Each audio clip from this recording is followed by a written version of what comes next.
انی اخاف علیکم عذاب یوم عظیم صدق اللہ العظیم رب اشرح لی صدری ویسر لی امری واحلل عقدۃ من لسانی یفقہوا قولی۔ میں آپ سے یہ عرض کر چکا تھا کہ اس سورہ مبارکہ میں اس کا جو اصل عمود ہے وہ ہے التذکیر بایام اللہ، اور اس کا بہت بڑا حصہ جو ہے وہ انباء الرسل پر مشتمل ہے۔ اس اصطلاح کو میں چاہتا ہوں کہ آپ سمجھ لیں۔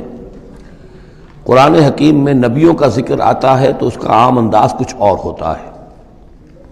ان کے ذاتی محاسن، ان کی سیرت کے اچھے پہلو نمایاں کرنا، ان کی شخصیتوں کی، ان کا تقوی، ان کا مقام، ان کا استقامت۔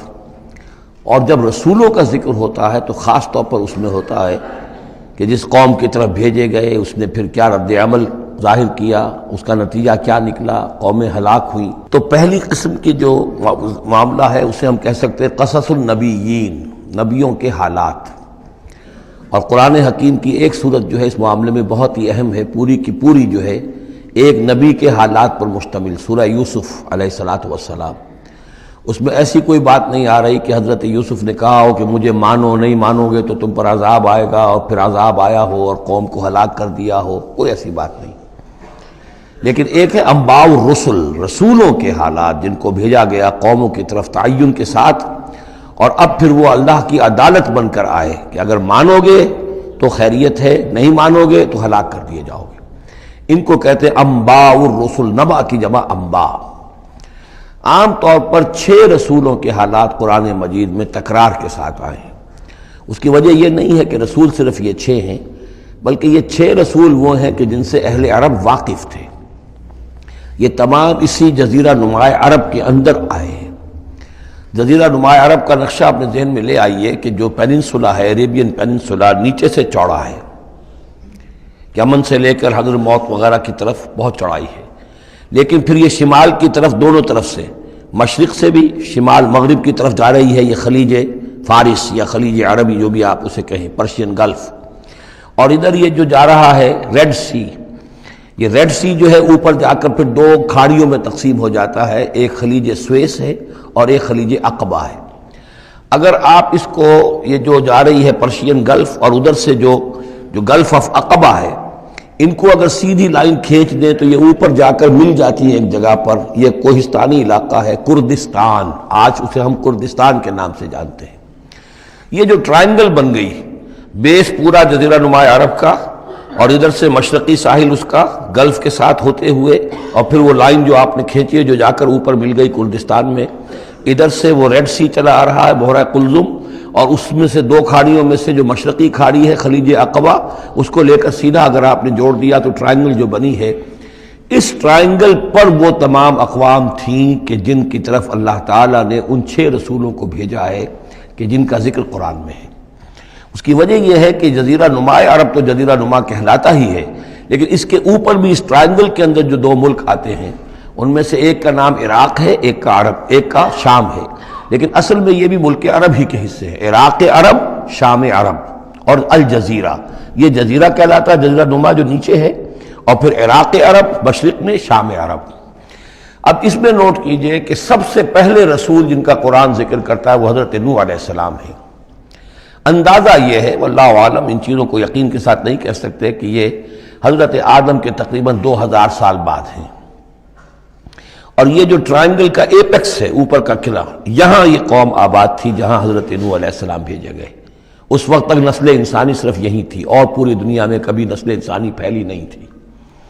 اس علاقے میں حضرت نوح علیہ السلام کی قوم تھی، یا پوری نسل انسانی تھی، وہاں حضرت نوح علیہ السلام بھیجے گئے، وہیں وہ عذاب آیا۔ اسی پر اوپر چل کر جو ہے وہ پہاڑی بھی ہے، ارارات کی پہاڑی جو ہے، جو کوہ جودی، جس پر کہ جا کر ان کی کشتی ٹکی ہے۔ جب پوری قوم ان کی ختم کر دی گئی، حضرت نوح علیہ السلام کی دعوت پر وہ ایمان نہیں لائے اور پوری کی پوری قوم کو ہلاک کر دیا گیا، صرف چند لوگ بچے، تو اب ان کے 3 بیٹوں سے نسل انسانی چلی۔ ایک بیٹا جو سام ہے وہ جنوب کی طرف اتر گیا، عراق کی طرف، یہ حضرت سام کی نسل کی اب یہ گویا کہ یہ مرکز بن گیا، اور اسی سے سامی قومیں وجود میں آئیں۔ ان سامی قوموں ہی میں سے ایک قوم عاد ہے کہ جو جزیرہ نما عرب کے بالکل جنوب میں چلا گیا، جو اس وقت بڑا سخت ریگستان ہے، بہت ہی یعنی انتہائی خوفناک قسم کا ریگستان، لیکن اس زمانے میں یہ بڑا سرسبز و شاداب علاقہ تھا۔ یہاں قوم عاد آباد تھی، ان کی طرف حضرت ہود بھیجے گئے۔ حضرت ہود کی دعوت کو اس قوم نے رد کیا تو یہ بھی ہلاک کر دی گئی۔ ان کے بچے کچے لوگ اور حضرت ہود جو ہے پھر وہاں سے نقل مکانی کر کے اس ٹرائنگل کا جو مغربی جو سائڈ ہے اس کے ساتھ ساتھ ہو کر سمود کا علاقہ جو ہے وہ جزیرہ نما عرب کا شمال مغربی گوشہ ہے، خلیج عقبہ سے نیچے اور مغربی ساحل کے ساتھ ساتھ یہ سمود کا علاقہ ہے۔ یہاں حضرت صالح علیہ السلام بھیجے گئے اور ان کی قوم بھی پھر ہلاک ہوئی۔ ان کے مسکن اب بھی موجود ہیں، پہاڑوں کے اندر کھدے ہوئے ان کے جو محل تھے، بڑے بڑے ہال، وہ آج بھی موجود ہیں، میں خود بھی ان کو دیکھ کر آیا ہوں۔ ان سے پھر اوپر ذرا چلے تو خلیج عقبہ کے داہنی طرف وہ قوم آباد تھی کہ جن کی طرف حضرت شعیب علیہ السلام کو بھیجا گیا ہے۔ یہ ہے وہ علاقہ ان کا کہ جن کو الی مدین اخاہم شعیب مدین کا علاقہ ہے۔ اس سے ذرا آگے چلتے ہیں تو ڈیڈ سی آ جاتا ہے، اور یہ ڈیڈ سی کے ساتھ وہ اس کے ساحل پر وہ شہر آباد تھے سدوم اور عمورہ کہ جہاں حضرت لوط علیہ السلام بھیجے گئے۔ تو گویا کہ یہ ساری اقوام جن کا ذکر ہو رہا ہے وہ اسی ٹرائنگل پر ہیں، سوائے ایک جو قوم فرعون ہے،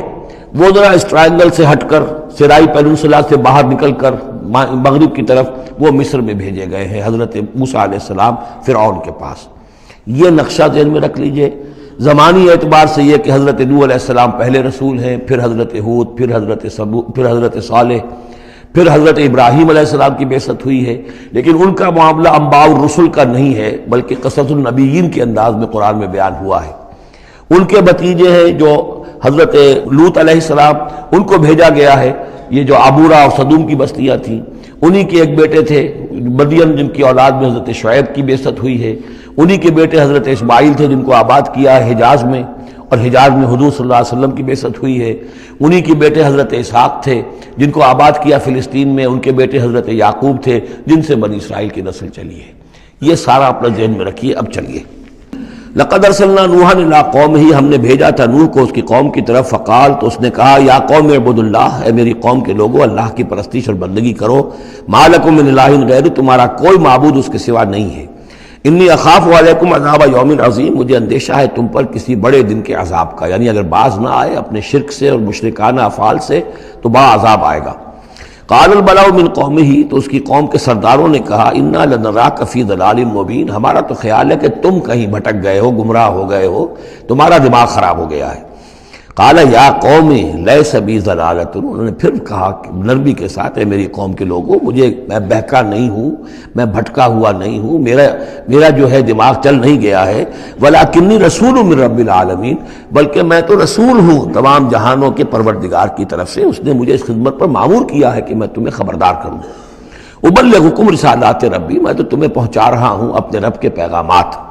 وانصح لکم، اور میں تمہارا خیر خواہ ہوں، تمہاری بھلائی چاہتا ہوں، آنے والے عذاب سے تمہیں بچانے کی فکر کر رہا ہوں۔ وَأَعْلَمُ مِنَ اللَّهِ مَا لَا تَعْلَمُونَ، اور مجھے اللہ کی طرف سے وہ کچھ چیزیں معلوم ہیں جو تمہیں معلوم نہیں ہے، جو دن آنے والے ہیں وہ اس کا مجھے تو اندازہ ہے کتنی بڑی تباہی آنے والی ہے۔ اب عجبتم، کیا تمہیں بہت تعجب ہو گیا،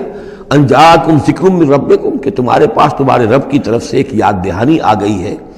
علی رجل منکم، تم ہی میں سے ایک فرد کے اوپر اللہ نے وہی بھیج دی، میں تم ہی میں سے ہوں، تمہاری قوم کا فرد ہوں، لینذرکم، تاکہ وہ تمہیں خبردار کر دے، ولتتقوا، اور تاکہ تم بچ سکو، ولعلکم ترحمون، اور تاکہ تم پر رحم کیا جائے۔ فکذبوہ،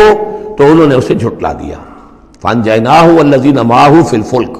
تو بچا لیا ہم نے اس کو اور جو اس کے ساتھی تھے، اور یہ بعد میں معلوم ہوگا بہت ہی کم لوگ تھے جو ایمان لائے 950 برس کی دعوت کے باوجود، ہم نے ان کو بچا لیا ایک کشتی میں۔ وَأَغْرَقْنَا الَّذِينَ كَذَّبُوا بِآيَاتِنَا، اور غرق کر دیا ان کو جنہوں نے ہماری آیات کا انکار کیا تھا، جھٹلایا تھا۔ إِنَّهُمْ كَانُوا قَوْمًا عَمِينَ، یقیناً وہ اندھے لوگ تھے، ایسی قوم تھی کہ جن کی آنکھیں جو ہیں وہ اندھی ہو گئی تھیں۔ اب یہ دوسری قوم ہے، قوم نوح ہی میں سے